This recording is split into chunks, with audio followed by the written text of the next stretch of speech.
जय श्री मनारायण, welcome back to channel की निष्ठा जंगल। तो रात में हो रही थी खूब झमझमाती बारिश, खूब सारे बादल उधर नजर आए थे और एक तरफ मैं लिख रही थी अपना रिसर्च पेपर, क्योंकि हम रिसर्चर्स की यही बात होती है, पेपर पहला एक्सेप्ट हो या नहीं, हमें दूसरा पेपर लिखना तुरंत चालू करना होता है, क्योंकि फिर से वही प्रोसीजर होती है। पेपर जाता है, पेपर रिवाइज्ड होता है, पेपर कई बार एक्सेप्ट होता है लेकिन फिर रिजेक्ट हो जाता है, लेकिन हमारा काम फिर वही शुरू होता है। तो मैं यहाँ 11 बजे अपना काम करने बैठी थी और 11 बजे से शुरू करते करते मेरा काम लगभग 2 बजे तक ही मैंने किया था, क्योंकि मौसम अच्छा हो रहा था, काम भी कर ही रही थी। बट मीनवाइल ये था ना कि जब हम पेपर लिख रहे होते हैं तो हमें बहुत सी चीज़ें सही तरीके से करनी होती हैं, जैसे कि हमें पेपर में कितना लिखना है, हमें कौन सी इमेजेस बनानी है, इमेजेस का फॉर्मेट क्या होना चाहिए, इमेजेस की क्या हमको कौन सा फॉर्मेट में देना है, जेपीजी में देना है, पीएनजी में देना है, किस में देना है, सारे हमें जितने भी रूल्स एंड रेगुलेशंस होते हैं जनरल जो हमें प्रोवाइड करता है, हमें उसको मानना होता है।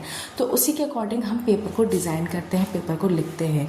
तो मैं वही कर रही थी, जैसे जैसे मेरे पेपर आता जा रहा था मैं उसी हिसाब से लिख रही थी। तो करते करते 1:45 बज गए थे और फिर मुझे मतलब हार्डली मैं 2 बजे तक कर पाई, क्योंकि उससे ज़्यादा मैं लिख भी नहीं पा रही थी, क्योंकि आंखों में भी इचिंग हो रही थी। एंड क्योंकि क्या होता है ना कि हम जब लैपटॉप चलाते हैं तो उससे आंखों में बहुत असर पड़ता है, और वही चीज़ मेरे साथ हो रही थी। चलिए मिलते हैं आपसे नेक्स्ट वीडियो में।